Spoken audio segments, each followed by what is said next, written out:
Saviez-vous qu'il existe un index des pays les plus heureux du monde?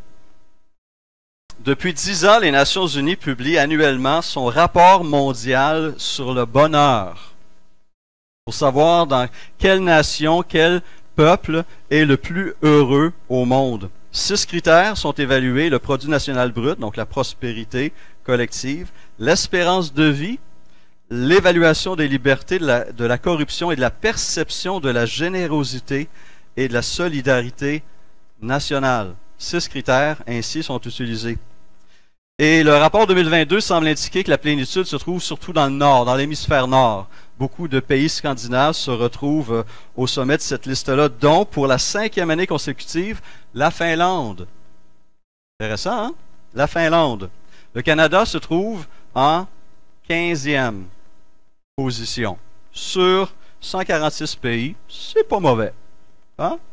C'est pas mauvais. Il me semble que ce serait intéressant de pouvoir comparer peut-être ces critères, mais en ajouter d'autres. Comparer l'Église de Jésus-Christ à la lumière de ces critères.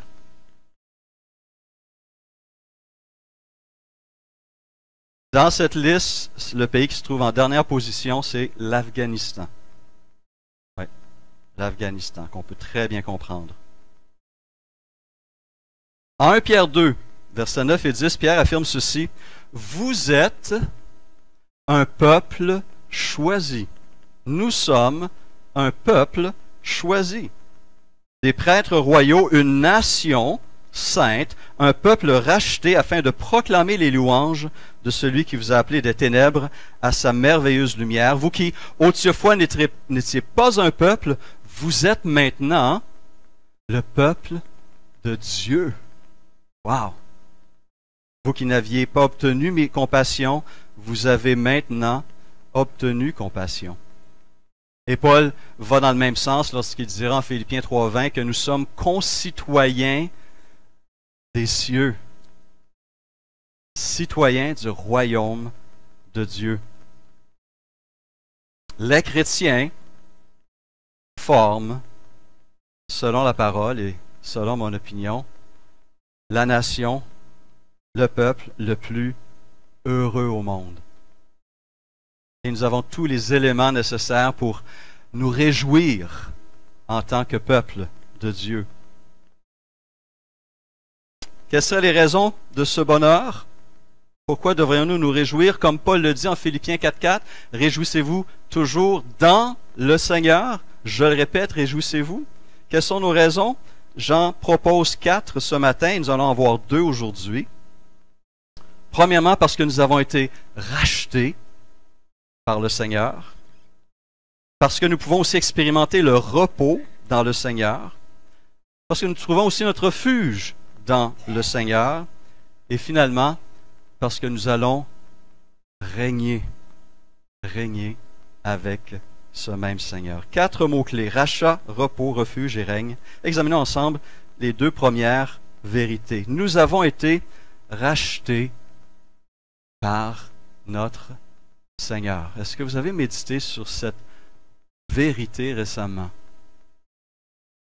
Est-ce que cela a transformé profondément dans votre vie passée, présente et à venir, et pour l'éternité à venir? Essayons de mettre des choses en quelques images, quelques scénarios pour essayer de comprendre comment on pouvait se sentir ou comment on allait se sentir devant le Seigneur si nous n'avions pas été rachetés. Imaginez, en tant qu'employé, qu'à cause d'une négligence irresponsable de votre part, vous avez non seulement fait perdre un contrat de plusieurs millions de dollars à votre compagnie, mais que vous avez sali sa réputation dans les médias et affecté le moral de tous les employés. Et à cause de cet acte irresponsable, cette négligence-là, la compagnie est obligée de mettre à pied une 60aine d'employés. Et évidemment, vous allez vous aussi être licencié à cause de cette erreur irresponsable, cette négligence. Imaginez comment vous allez vous sentir le lendemain matin quand vous allez vous regarder dans le miroir. D'avoir affecté autant de vies et fait autant de tort? Comment votre propre famille va vous regarder? Un autre scénario. Votre femme vous supplie depuis des années de conduire de façon plus prudente et responsable. Surtout depuis que vous êtes devenu parent d'un mignon petit poupon. Mais bon, vous faites la sourde oreille parce que vous êtes maître de votre vie. Vous êtes au contrôle de toute chose. Vous savez ce que vous faites. Puis un jour, après un 5 à 7 un petit peu trop bien arrosé, alors que vous êtes de retour vers la maison et que vous avez passé prendre votre petit à la garderie, vous décidez d'envoyer un petit message de remerciement à votre ami par texto. Et il se passe ce qui doit se passer. Perte de contrôle, collision. Votre bébé est mort. Et vous vous retrouvez à l'hôpital. Comment on se sent?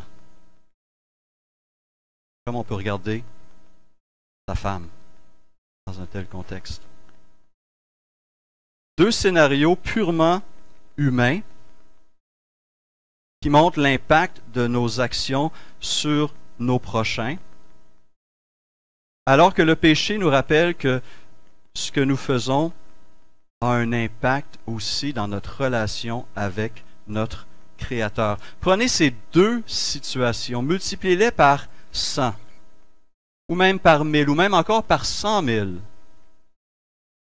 Ces affronts, ces négligences, ces rejets, ce mépris envers votre Créateur, ce refus de sa main tendue, ces moqueries envers lui et son peuple. Imaginez le poids des fautes qui pèsent sur vos épaules.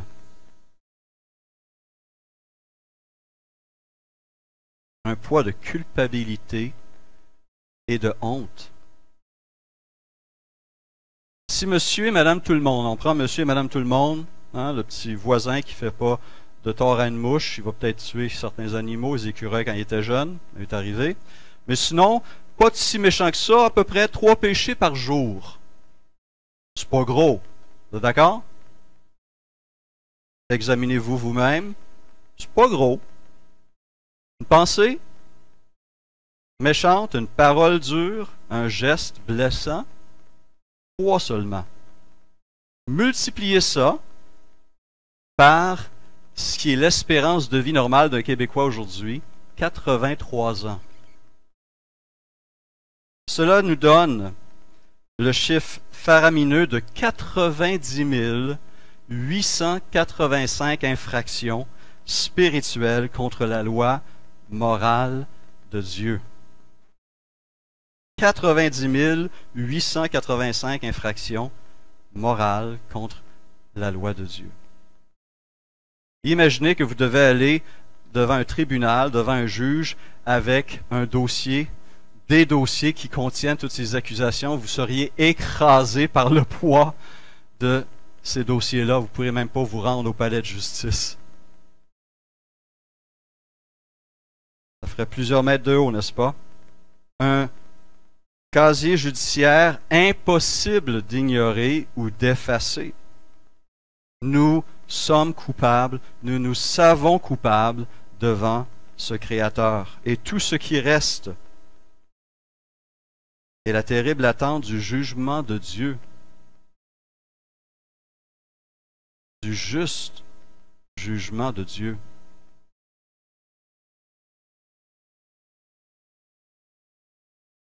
Puis Jésus est venu. Lui qui est saint, innocent, sans tache, séparé des pécheurs et plus élevé que les cieux, pour reprendre les termes d'Hébreux 7, 26. Ce Fils de Dieu est apparu une seule fois à la fin des siècles. Pour quoi faire? Pour effacer le péché par son sacrifice. Christ a pris sur lui le jugement que méritait chacune de ses infractions. Et pas seulement des miennes, et de tous ceux qui se tournent vers lui. Lui juste pour des injustes. Dans quel but? Afin de nous ramener à Christ, à Dieu, son Père. De rétablir les ponts, restaurer la relation la plus importante d'un être humain puisse connaître. Et alors que nous étions autrefois étrangers, ennemis par nos pensées et par nos mauvaises œuvres, il nous a maintenant réconciliés par sa mort, dit Colossiens 21, pour nous faire paraître devant lui saints,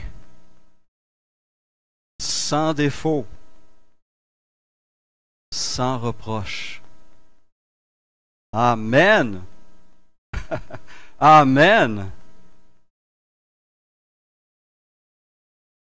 Plus de condamnation, plus de crainte, plus de honte, plus ces sentiments de culpabilité qui rongent de l'intérieur, plus d'esclavage à Satan et au péché, mais un nouveau départ, une liberté nouvelle, une espérance glorieuse, de nouvelles possibilités et cette relation la plus importante restaurée pour toujours. Toujours. Comment allez-vous réagir? Je pense qu'on va réagir encore plus abondamment que cette dame québécoise, Julie Trubiano, une jeune mère québécoise de 2 petites fillettes de 2 mois et de 21 mois. Cette mère de famille vivait une situation extrêmement difficile. Ses 2 enfants, 2 filles, sont atteints d'amyotrophie spinale. L'amyotrophie spinale est une terrible maladie qui attaque à la fois les muscles, la déglutition, la respiration, puis le cœur. Jusqu'à tout récemment au Québec, la plupart des enfants atteints d'amyotrophie spinale subissaient 7 ponctions lombaires et 7 injections sous anesthésie générale dans l'année qui suivait le diagnostic. Et le traitement est ensuite répété tous les 4 mois.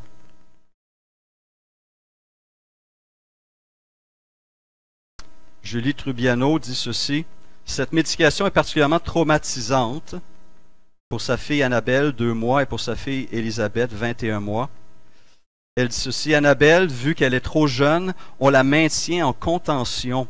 On la tient en crevette, les pieds sur le nez. Elle a eu 4 ponctions lombaires comme ça à froid. Pendant 30 minutes, tout le monde dans la salle d'opération se sent terriblement mal d'entendre un bébé hurler. L'ambiance est tellement lourde. Et savez-vous quoi? Il y a une solution. Un médicament du nom de Zolgensma peut être administré en une seule et unique dose, simplement par perfusion intraveineuse.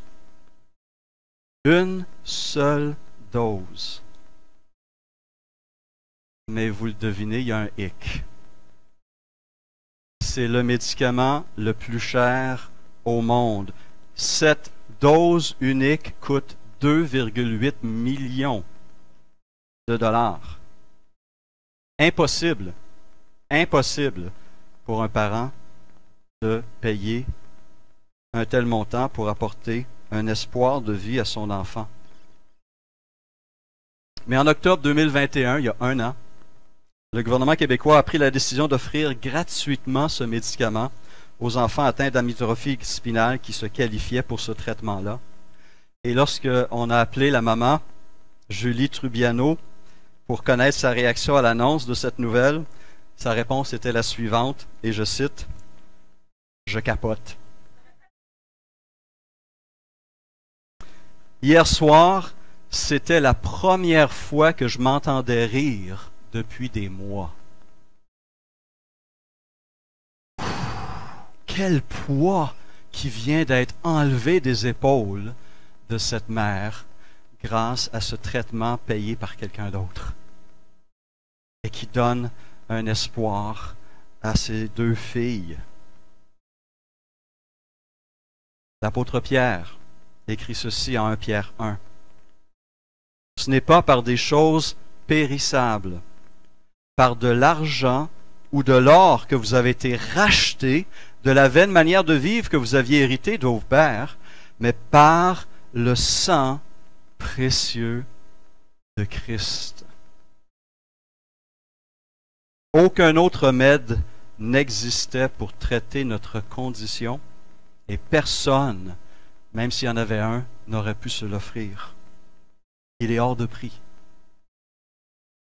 Christ a payé pour nous par son propre sang, par son propre sacrifice. Et il nous a fourni le remède parfait. Paul le dira lui aussi en 1 Corinthiens 6,20, « Vous avez été rachetés à un grand prix. » Glorifions donc Dieu dans notre corps et dans notre esprit qui appartiennent à Dieu, et réjouissons-nous toujours dans le Seigneur, parce que nous avons toute une raison. Nous avons été rachetés par le sang de Christ et libérés de la condamnation.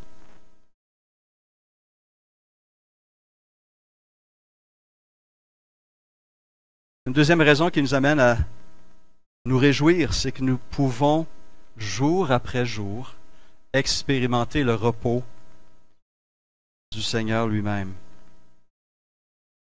Alors, c'est un combat ici. Hein? C'est un combat pour moi, et je sais que c'est un combat pour vous. Je le sais comment?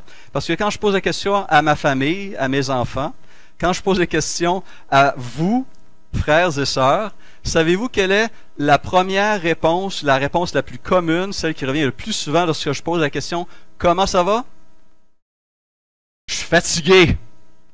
Non, j'exagère pas. Dans la très grande majorité des cas, ce que j'entends le plus souvent, lorsque la personne, au-delà de « Ça va bien, toi? » Je suis fatigué. On dirait que c'est le mal du siècle, n'est-ce pas? Ça existait avant la COVID, mais il semble que la COVID a alimenté ce sentiment de fatigue, d'épuisement physique, mental et aussi spirituel. Des frères, des sœurs aussi vivent cette fatigue spirituelle. On regarde les gens aller, j'en regarde aller, frères et incroyants. Et c'est vrai qu'on court beaucoup. Hein. On devrait gagner des marathons à la vitesse et le nombre de fois qu'on court dans une journée. À la course pour ci, à la course pour ça. On mène une vie trépidante. Les exigences de la vie moderne deviennent rapidement très épuisantes. Les attentes qu'on place sur nous-mêmes, que les autres placent sur nous-mêmes, les besoins de performer, tout cela va user avec le temps. Et ce qui est grave, c'est qu'on entraîne rapidement nos enfants dans ces choses-là, n'est-ce pas? Pensez à ça un instant. En plus, évidemment, de l'école, des activités sportives et culturelles, des fêtes pour les uns et des autres toujours plus élaborées. Il faut suivre et alimenter ces réseaux sociaux, là. Savoir tout ce que ses amis font, aussi insignifiant que ça peut être, ou tout ce que ses idoles font pour pouvoir les imiter. Et tout cela crée une génération de gens épuisés, physiquement, mentalement et spirituellement.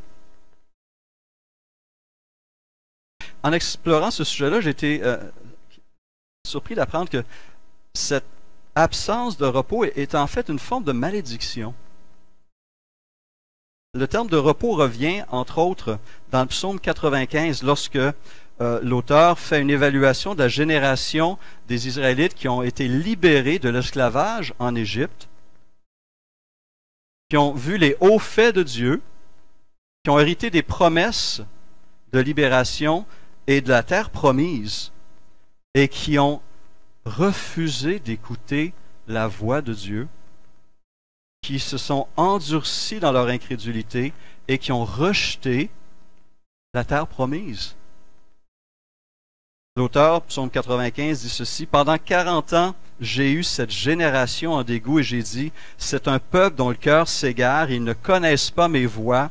Aussi j'ai juré dans ma colère, ils n'entreront pas dans mon repos. » Une des conséquences de cet endurcissement, de ce refus de suivre la voie de Dieu, et à la fin des siècles, voici ce que Dieu dit en Apocalypse 14, 11, « Ils n'auront de repos ni jour ni nuit, ceux qui adorent la bête et son image, et tous ceux qui reçoivent la marque de son nom. » Mais notons ce que Jean ajoute immédiatement. « Puis j'entendis du voix qui disait, « Écris, heureux les morts qui meurent dans le Seigneur, et ce dès maintenant, oui, dit l'Esprit, ainsi ils se reposent de leurs travaux. » Ceux qui meurent dans le Seigneur se reposent de leurs travaux, goûtent ce repos. Encore là, je le dis et je le répète, ce phénomène d'épuisement nous touche aussi. Mais la parole est là pour nous rappeler qu'il est possible d'expérimenter cette paix et cette joie renouvelée. Certains des conseils sont bien connus, mais est-ce qu'on les fait, est-ce qu'on les recherche, n'est-ce pas? De prendre ce qui pèse sur nous, ce qui nous épuise, ce qui nous vide, et les mettre à nouveau au Seigneur. De se décharger sur lui de nos soucis, de nos fardeaux, avec l'assurance qu'il va prendre soin de nous, en acceptant quotidiennement cette invitation incroyable que Jésus nous adresse. Et je me réjouis que plusieurs actuellement sont en train de méditer ce livre de Dane Ortland, « Doux et humble de cœur ».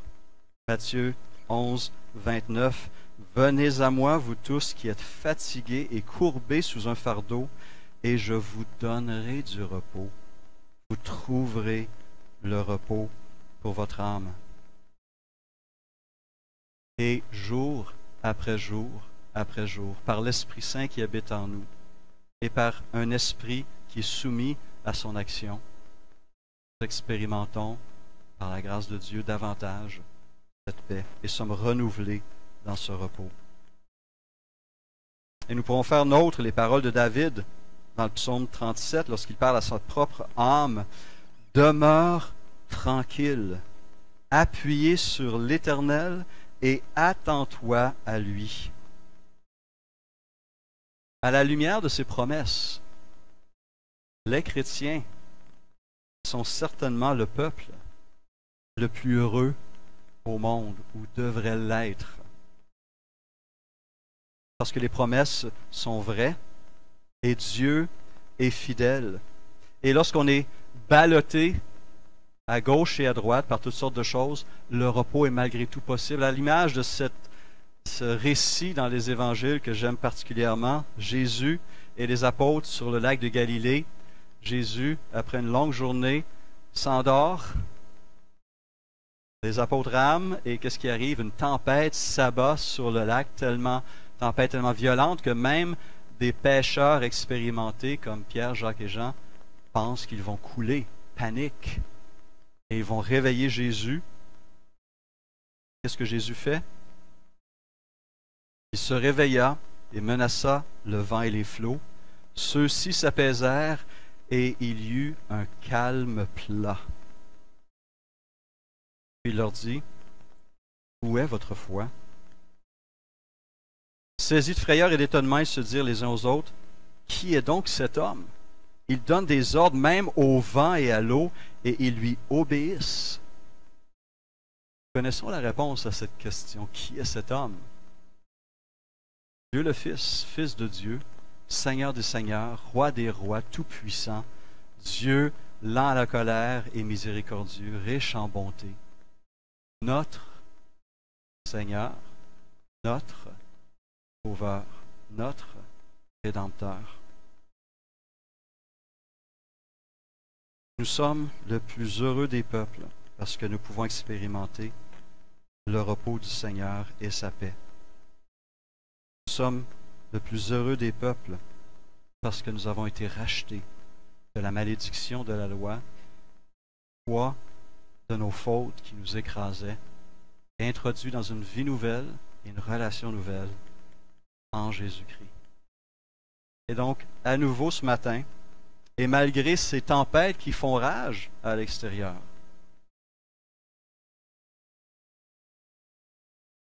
pouvons avoir cette paix et cette assurance et nous appuyer sur ce Dieu qui est fidèle.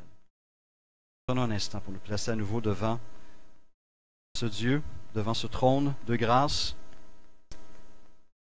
et demandons au Seigneur justement de fortifier notre foi. Nous en avons besoin et j'en ai besoin jour après jour. Cette invitation de Jésus est répétée. Venez à moi.